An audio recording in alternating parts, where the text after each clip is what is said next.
আসসালামু আলাইকুম। এখন রাত 1:06 বাজে আর আমি এখন ভাত রান্না করতেছি।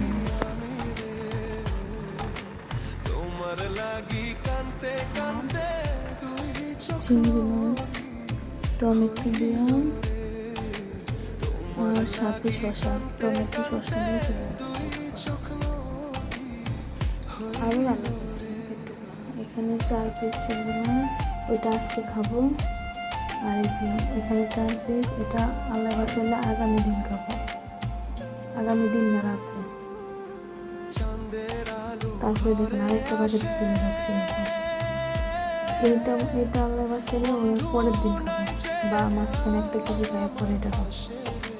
একসাথে রান্না করে ফেলাইছি, তারপরে বাটিতে গেলে এখন পেঁয়াজে করে খাবো। সবগুলাতে 4 পিস করে পড়ছে। আমার তো অনেক পছন্দ চিংড়ি মাছ, আপনাদের কিরকম কমেন্ট করে জানাবেন।